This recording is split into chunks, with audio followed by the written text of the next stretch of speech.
Hello everyone, Pineapple and Apple here with Big Finish's 25th anniversary special, part of the 8th Doctor Adventures line, The Stuff of Legend, by Robert Valentine. Last seen on the channel, starting the Once and Future line in Past Lives, and with great characters and an all-around great cast to match them, I did find there were bits of this story that maybe got a little bit too not convoluted, but I found myself switching off a little even in the great action set pieces. With these characters and references galore, it is certainly an anniversary special, but it's got good writing to match up, not just a bunch of references, with no story to stand on. But what is the story? The story is wrapped around by the annotations of Emily Barnfather, an older woman, grandmother, reminiscing on one of her adventures dealing with her field, folklore. Speaking of the time she met the Doctor, drawn to a small Cornish town to speak with an already killed peer, who the Master replaced to draw in an expert on the subject. And by the way, as this professor is killed by the Master right at the start, I only just figured out what tissue compression eliminator actually means, as it eliminates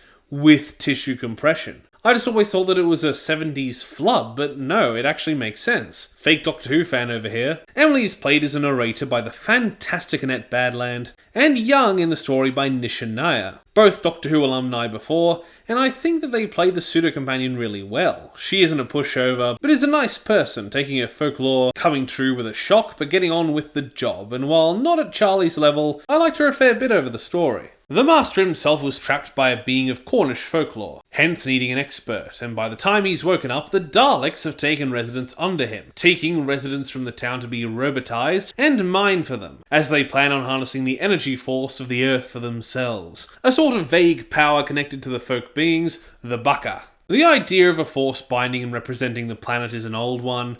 God!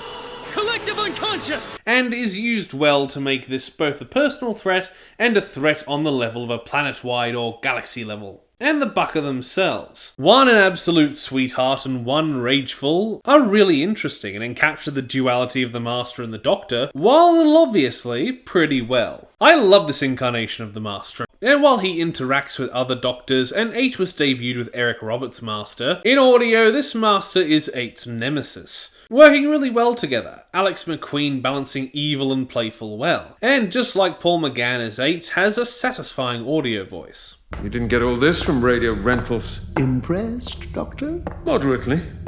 But what's it all for? From this modest command center, I plan to execute something of a land grab. How intriguingly vague. Of course, 8 and Charlie arrive immediately watching a man commit suicide via cliff jump. Oops. Stepping away from that unfortunate moment, both 8 and Charlie are really good here, capturing their usual chemistry, and the balance of the characters is handled really well, and along with the great audio original Master, these two were definitely one of the best choices for Big Finish to celebrate with. The TARDIS duo make it into town, meeting the brave duo Captain Montgomery Césaire, played with a great accent by Jason Forbes, and the local innkeeper Jago Penrose, played by Barnaby Edwards. Once cutely, if a little cringedly, meeting Emily, the TARDIS duo join her in going to her professor's mansion, finding a secret entrance to the underground tunnels, fighting Daleks and Robomen. While the inclusion of the Robomen doesn't take away from anything, them and the Daleks do feel a little by the numbers here. The Master's performance standing out against the run-of-the-mill Daleks, even if their designs on the cover are very interesting.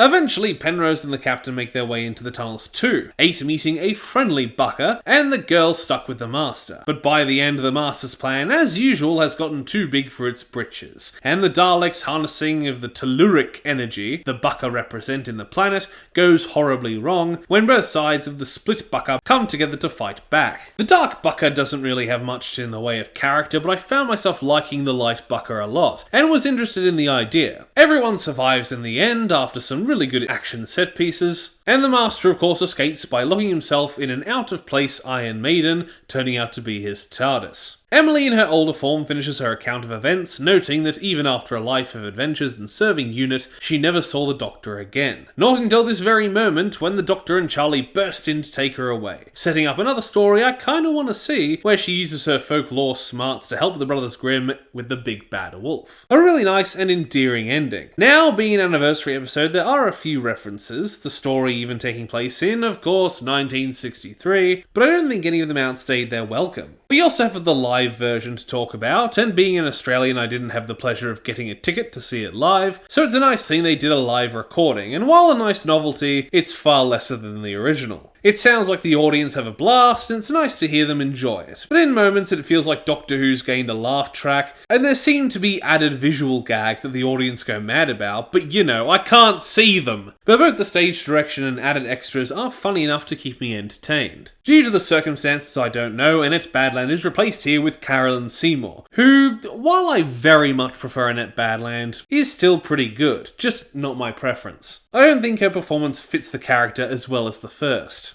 So, that was The Stuff of Legend, and I very much recommend the story. It's a great lower-key way for Big Finish to celebrate without smashing random companions and side characters to a smorgasbord of doctors. Pretty good side characters, the Master is great, and both 8 and Charlie are on the ball, so even if the story could be meh in moments, I have no qualms giving this story an 8.5 out of 10. No massive negatives, just some things that feel baseline.